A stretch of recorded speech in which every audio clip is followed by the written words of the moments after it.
Assalamualaikum warahmatullahi wabarakatuh. Apa kabar anak-anak Bapak hari ini? Bagaimana kalian di rumah? Tentu tetap semangat belajar. Kali ini bertemu lagi dengan Bapak Munawar di pembelajaran di layar televisi TV Tabalong yang kalian cintai ini.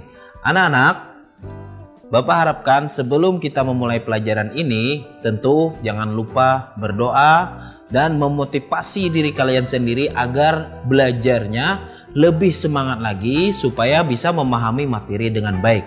Anak-anak, kita hari ini akan melanjutkan pembelajaran tematik kelas 4 pada tema 3 subtema 2 pembelajaran 4, yaitu tentang keberagaman makhluk hidup di lingkunganku bagian 4. Karena ini pembelajaran 4 di tema 3 subtema 2, masih di semester 1. Nah, apa yang akan kalian pelajari? Tujuan kita belajar hari ini adalah kalian nanti mampu menjelaskan dampak dari melaksanakan hak dan kewajiban secara bijak terhadap hewan. Kemudian mengamati gambar, kalian mampu memberikan pendapat tentang kegiatan manusia terhadap hewan dengan terperinci. Setelah berdiskusi, kalian mampu mengidentifikasi pertanyaan-pertanyaan yang baik dan benar. Dan setelah berdiskusi, kalian mampu mengelompokkan pertanyaan berdasarkan ciri-ciri pertanyaan yang baik dan benar. Amati, perhatikan, inilah yang akan kita pelajari pada materi setelah ini.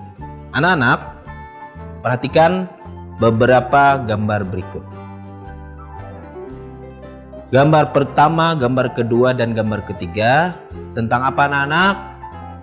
Gambar tersebut menggambarkan tentang perburuan. Artinya kegiatan manusia memburu hewan secara liar.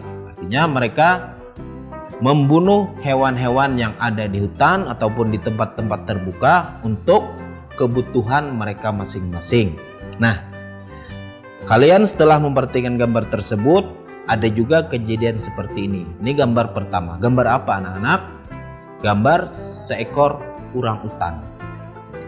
Orangutan yang masuk ke pemukiman warga. Kemudian gambar selanjutnya, gambar seekor ular yang diikat oleh masyarakat, di mana gambar tersebut menggambarkan artinya ular tersebut sudah mulai masuk ke pemukiman warga. Apa yang terjadi sebenarnya? Sama seperti ini berita harimau masuk pemukiman warga. Kalian bayangkan jika saja hewan tersebut sampai masuk ke pemukiman warga, ada apa yang terjadi? Karena selama ini hewan tersebut lebih sering di hutan dibandingkan keluar. Artinya jika hewan-hewan tersebut mulai keluar dan masuk ke pemukiman warga, ada sesuatu yang terjadi. Nah anak-anak, mari kita pikirkan bersama-sama, kalian simpulkan sebenarnya apa yang terjadi. Perhatikan, ada informasi dua teks berikut ini, kalian dengarkan, Bapak akan membacakan untuk kalian. Harimau masuk desa, warga cemas. Beberapa minggu belakangan ini, warga desa Badung hidup dalam kecemasan. Hal ini terjadi karena beberapa kali terlihat beberapa ekor harimau masuk ke area pemukiman warga. Desa Badung memang terletak tak jauh dari hutan. Harimau-harimau tersebut memang belum mengganggu warga. Mereka hanya berkeliaran seperti sedang mencari makan. Warga desa Badung berupaya mengamankan ternak peliharaan mereka. Ketika malam tiba, warga pun bergantian melakukan ronda untuk menjaga agar harimau-harimau tersebut tidak mengganggu. Sesungguhnya, apa yang terjadi pada warga sudah lebih dahulu dirasakan oleh harimau-harimau penghuni hutan tersebut. Warga memang sering masuk ke hutan dan melakukan penebangan hutan untuk memperluas ladang kopi mereka. Tentu saja hal ini mengakibatkan habitat hewan hutan semakin sempit. Hak hidup hewan yang menjadi penghuni hutan terganggu. Pohon-pohon yang menjadi sumber makanan hewan-hewan kecil dirusak. Akibatnya hewan-hewan kecil tersebut mencari makan di tempat lain. Nah, hewan besar seperti harimau yang memangsa hewan kecil pun kehilangan haknya untuk mencari makan di habitatnya sendiri. Naluri untuk meneruskan kehidupanlah yang membuat harimau-harimau tersebut kemudian mencari makan ke tempat yang lain. Itulah sebabnya harimau pun masuk ke desa Badung. Jika demikian, apakah harimau yang mengganggu hak hidup warga desa Badung? Atau justru warga desa Badung yang mengganggu hak hidup harimau di hutan? Manusia adalah makhluk yang sempurna.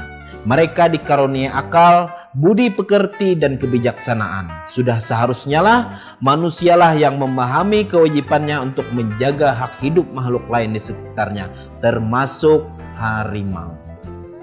Anak-anak, dari bacaan tadi kalian sudah mendengarkan dan kalian baca apa yang dilakukan warga terhadap hutan. Bisa menjawabnya, Bapak yakin setelah mendengar dan melihat di layar televisi kalian, anak-anak pasti bisa menjawab. Warga hutan, mereka membakar hutan untuk memperluas lahan kopi mereka. Apa yang terjadi dengan harimau? Segerombolan harimau mulai masuk ke perkampungan warga. Jelas ini sangat berbahaya dan manusia pun cukup takut untuk menghadapi harimau. Apalagi segerombolan harimau. Harimau adalah pemakan daging. Hewan-hewan ternak tentu sangat berbahaya apabila diterkam atau dimakan oleh harimau. Apa yang terjadi dengan penduduk desa ketika harimau masuk ke desa? Tentu saja menimbulkan ketakutan. Manusia pun takut kepada harimau. Mereka yang mempunyai peliharaan pun akan ketakutan, akan diserang harimau kapan-kapan pun yang tidak mereka tahu waktunya. Mengapa harimau masuk ke desa? Ya anak-anak, coba bisa menjawab. Tadi sudah dijelaskan bahwasanya harimau masuk ke desa karena manusia membakar hutan untuk memperluas lahan kopi mereka. Pohon-pohon yang awalnya menjadi makanan hewan-hewan kecil habis, bahkan hampir tidak ada lagi, sehingga hewan-hewan kecil tersebut yang merupakan mangsa harimau pindah ke tempat lain. Dan harimau pun masuk ke desa karena naluri untuk mencari makan itu harus tetap dilakukan dan harimau perlu makan. Setujukah kamu dengan warga yang menebang kayu di hutan? Mengapa? Kalian bisa perhatikan di lingkungan sekitar kalian, mungkin beberapa teman kalian ada yang dekat dengan hutan, dekat dengan kegiatan warga masyarakat yang menebang kayu di hutan. Setujukah kalian? Mengapa kalian setuju? Apakah yang dilakukan warga tersebut melanggar hak-hak hewan? Coba kalian jelaskan. Apakah yang dilakukan penebang pohon jika melanggar hak-hak masyarakat sekitar? Jelaskan. Nah, anak bisa menjelaskan. Jika kamu menjadi warga tersebut, apa yang akan kamu lakukan? Tadi kejadian di desa Badung sudah jelas sekali menunjukkan ada perubahan kehidupan di masyarakat sana. Nah, anak-anak, selanjutnya apa kewajiban yang seharusnya dilakukan oleh warga? Baik anak-anak, kita akan lanjutkan materi ini setelah jeda pesan-pesan berikut ini.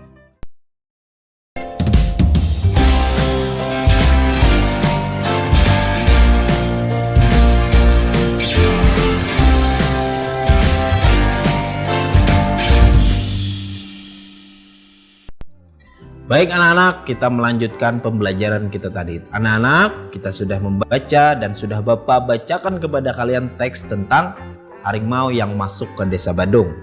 Ada pertanyaan terakhir tadi, kewajiban yang seharusnya dilakukan oleh warga. Ingat anak-anak, perhatikan ada beberapa kegiatan. Yang pertama, mereka membunuh hewan-hewan itu untuk dijadikan pakaian. Bisa dijadikan hiasan di rumah, bisa dijadikan kain wolnya, bisa dipakai untuk pakaian, bisa dijadikan dompet, bisa dijadikan macam-macam yang hasilnya adalah berupa hewan yang sudah mereka bunuh di hewannya. Kemudian gambar kedua, pemburu. Pemburu berburu hewan yang ada di hutan untuk kebutuhan mereka sendiri. Banyak sekali alasan orang membunuh hewan. Bisa dagingnya, kayak gajah bisa diambil culaknya, bisa karena harganya yang cukup mahal, tergantung kebutuhan mereka masing-masing dan mereka berburu hewan tersebut secara liar. Kemudian pada gambar selanjutnya kegiatan upacara adat. Upacara adat kadang-kadang memerlukan banyak sekali bahan-bahan yang didapatkan dari hewan. Contohnya bisa kulit hewan yang dijadikan pakaian, terus bulu-bulu hewan yang dijadikan hiasan di kepala dan yang lain-lain. Kamu setujukah dengan alasan tersebut? Jika kamu setuju, coba jelaskan alasan kamu menyetujui kegiatan tersebut. Nah, perhatikan gambar selanjutnya. Gambarnya tetap sama namun pernyataannya berbeda. Apa dampak bagi lingkungan bagi orang yang suka memanfaatkan ataupun berburu secara liar ke hutan untuk memanfaatkan hewan tersebut kepada berbagai kepentingan mereka? Apa dampaknya bagi lingkungan? Tadi cerita tadi ada hubungannya dengan dampaknya bagi lingkungan itu sendiri. Selanjutnya, apa dampak bagi orang lain jika kegiatan seperti ini terus-menerus dilakukan? Sedangkan larangan untuk berburu secara liar itu sudah jelas. Artinya kalian membunuh sebuah ekosistem, mati satu jenis hewan maka akan mengganggu hewan-hewan yang lain dan akhirnya yang terganggu pun manusia itu sendiri.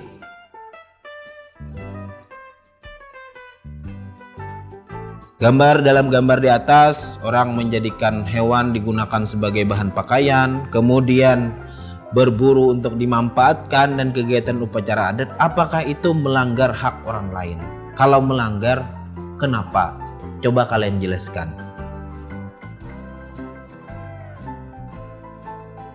Tuliskan saranmu. Bagaimana saranmu lebih baiknya kegiatan manusia terhadap perburuan hewan? Kan kita sudah pelajari tentang hak dan kewajiban. Kalian memiliki hak, hewan pun memiliki hak untuk hidup. Bagaimana kalian menyeimbangkan hak dan kewajiban agar alam ini tetap terjaga dengan baik, tidak hancur. Karena jika alam hancur, kalian pun akan merasakan akibatnya. Baik anak-anak, ada gambar di layar televisi kalian. Perhatikan dengan baik-baik. Sebelumnya kalian amati gambar ini, apa yang bisa kalian buat? Buatlah pertanyaan-pertanyaan tentang gambar ini. Hanya dengan mengamati gambar, Bapak minta untuk membuat pertanyaan. Sesuaikan dengan topiknya, artinya sesuai dengan gambar. Artinya pertanyaan kalian buatlah dengan kapasitas gambar ini sesuai pertanyaan kalian yang kalian buat. Ya anak-anak, silahkan kalian untuk membuat soal. Nanti kalian jawabannya bisa kalian tulis dan kalian bagikan dengan adik kalian atau teman-teman kalian untuk saling bertukar pertanyaan. Nah, setelah kalian selesai membuat pertanyaan tersebut, perhatikan gambar ini. Siapa yang tahu ciri-cirinya burung ini dikatakan burung dari surga saking indahnya? Dan dia hidupnya di bagian timur Indonesia. Burung ini banyak diburu karena harganya cukup mahal, jutaan, 3 juta, 5 juta, bahkan puluhan juta, tergantung dari jenis burungnya dan keindahan warnanya. Orang-orang Eropa sendiri sangat menyukai burung ini untuk menjadi hiasan di topi mereka. Karena keaslian warna dari burung tersebut, sehingga burung tersebut menjadi burung yang cukup langka dan diburu oleh banyak orang. Apa yang unik daripada ini? Burung ini dinamakan burung cendrawasih dan banyak hidup di daerah Papua. Apa keunikannya sehingga dia berbeda dari burung-burung yang lain? Kemudian, apa yang menyebabkan cendrawasih banyak diburu? Alasannya tentu banyak sekali keuntungan. Namun ini secara pribadi, artinya keuntungan yang akan merugikan kepada orang lain. Bagaimana sikap kita terhadap hewan ini? Karena hewan ini sudah mulai langka dan dilindungi, maka kita sebagai penduduk, sebagai warga masyarakat yang sadar akan hak dan kewajiban, bersama-sama menjaga hewan ini daripada kepunahan. Anak-anak ingat, hukum alam apabila salah satu jenis hewan itu punah, maka akan mengganggu hewan-hewan yang lain dan pada akhirnya akan kembali kepada manusia. Nah anak-anak, tadi sudah Bapak perintahkan kalian, Bapak pinta kalian untuk membuat soal. Kalian masih ingat tentang cara membuat soal yang baik? Pertanyaan yang baik. Bagaimanakah pertanyaan itu bisa dikatakan pertanyaan yang baik? Pertama, sesuai dengan topik. Apabila ditampilkan gambar burung, maka topiknya tentang burung. Apabila ditampilkan gambar kota atau perkotaan, pertanyaannya tentang perkotaan. Jangan bertanya tidak nyambung. Gambarnya perkotaan, topiknya perkotaan, pertanyaannya tentang kebun teh, pertanyaannya tentang sawah, dan jelas saja itu pertanyaannya tidak nyambung dan kategori pertanyaannya termasuk pertanyaan yang tidak baik. Yang kedua adalah jawabannya bukan iya atau tidak. Di sini anak-anak merangkai pertanyaan, jangan sampai orang hanya menjawab ya atau tidak. Artinya pertanyaan kalian lebih ditingkatkan supaya orang yang kalian tanyai itu mampu menjawab pertanyaan kalian dengan baik dan kalian mendapatkan sesuatu dari yang kalian tanyakan. Tentu menggunakan bahasa yang benar. Bahasa yang benar, dan kita sebagai warga Indonesia dan sangat bangga dengan bahasa yang kita miliki antar satu warga masyarakat, baik itu berbeda suku, baik itu berbeda pulau, baik itu berbeda bahasa, cara kita bersatu dengan orang lain dan pertanyaannya mudah dipahami adalah menggunakan bahasa Indonesia yang baik dan benar. Anak-anak, sebelum Bapak melanjutkan materi ini, kita akan kembali setelah jeda pesan-pesan berikut ini.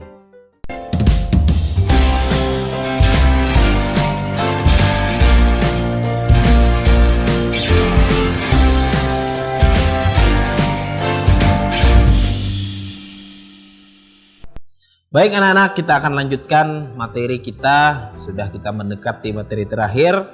Kalian tadi ada menjawab pertanyaan. Kemudian Bapak pinta membuat pertanyaan. Di situ Bapak akan jelaskan kepada kalian sebelum kalian berbagi dengan teman-teman kalian. Setelah Bapak ulangi materi tentang membuat pertanyaan yang baik. Tadi ada sudah 3 yang kita bahas sesuai topik. Jawabannya bukan ya atau tidak, menggunakan bahasa yang benar. Kemudian pertanyaan fokus atau tepat sasaran. Kalian fokusnya ke arah misalnya tentang binatang harimau. Maka pertanyaannya fokuslah ke tentang harimau. Jangan kesana kemari apalagi terkait hal-hal yang tidak ada kaitannya dengan topik harimau. Artinya itu bukan pertanyaan yang baik dan tidak perlu untuk ditanyakan. Anak-anak, ada konsep membuat pertanyaan yang bagus, yaitu dengan menggunakan 5W 1H. Anak-anak menggunakan kata tanya yang tepat, maka kalian akan mendapatkan informasi yang kalian inginkan. Menggunakan apa, siapa, di mana, kapan, mengapa, dan bagaimana. Selanjutnya, pertanyaan itu untuk menggali lebih banyak informasi. Artinya yang belum kalian ketahui dapat kalian tanyakan. Misalnya bagaimana perkembangan harimau, kemudian kenapa harimau itu ini, kapan harimau itu melahirkan, dan yang lain-lain. Banyak informasi yang kalian dapatkan dari pertanyaan yang kalian ajukan. Yang awalnya kalian tidak tahu, kemudian kalian tahu. Maka bertanyalah dengan orang yang ahli ataupun mengetahui tentang topik yang kalian inginkan. Carilah orang yang sesuai, jangan sampai kalian menanyakan orang yang tidak tepat. Nanti pemahaman kalian pun akan tidak jelas.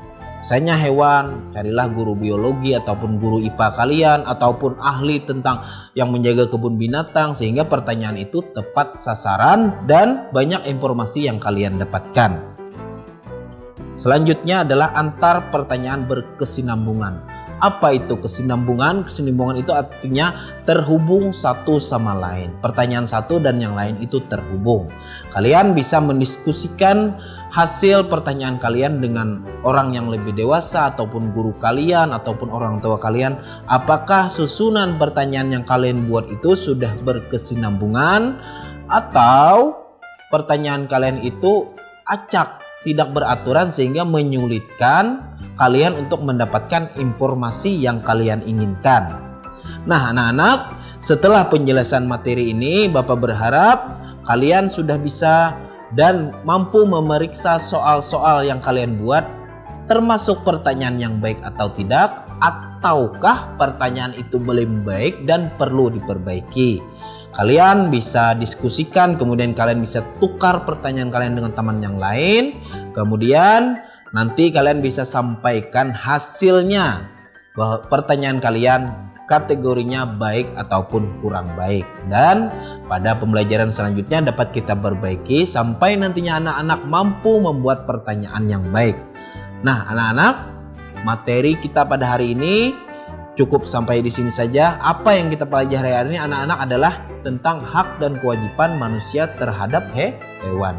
Bagaimana tadi kejadian harimau masuk ke desa Badung, bagaimana manusia berburu secara liar hewan-hewan yang ada di hutan sehingga menyebabkan hutan itu pun terganggu. Kehidupan makhluk hidup yang di hutan pun terganggu. Bayangkan saja jika saja satu spesies ataupun satu jenis hewan itu tidak ada lagi di hutan, maka akan mengganggu hewan-hewan dan tumbuhan yang lainnya. Hewan kecil memakan pohon, kemudian dia mengkonsumsi dari pohon, kemudian hewan yang lebih kecil dikonsumsi oleh harimau dan lain. Jika hewan kecil itu tidak ada, maka harimau pun akan mencari makanan di tempat yang lain. Anak-anak, kemudian tadi bagaimana membuat pertanyaan yang baik, Bapak sudah sajikan beberapa pertanyaan dan kalian dipinta untuk membuat pertanyaan. Kalian coba latih diri kalian sendiri di rumah. Materi kita cukup sampai di sini, semoga bermanfaat. Sebelum kita menutup pelajaran ini, Bapak berharap anak-anak mengingat-ingat kembali pelajaran dan berharap mudah-mudahan apa yang kita pelajari hari ini mampu dipahami. Anak-anak, sebelum kita menutup pembelajaran pada hari ini, marilah kita bersama-sama berdoa berdasarkan keyakinan kita masing-masing agar materi yang baru kita pelajari dapat bermanfaat dan segala wabah penyakit yang ada di atas dunia ini segera dijauhkan dari kita semua. Mari anak-anak kita berdoa mulai. Berdoa selesai. Nah, anak-anak, Bapak berpesan semangat belajar dan jagalah terus untuk terus melakukan protokol kesehatan, yaitu adalah memakai masker jika keluar rumah, kemudian anak-anak menghindari berkumpul orang banyak dengan jarak minimal 1 meter, kemudian anak-anak selalu mencuci tangan dengan air yang mengalir dan menggunakan sabun. Semoga kita semua sehat dan dapat terus mengikuti pembelajaran selanjutnya. Nah, Bapak cukupkan materi pada hari ini. Terima kasih atas perhatiannya. Wabillahi taufiq wal hidayah. Wassalamualaikum warahmatullahi wabarakatuh.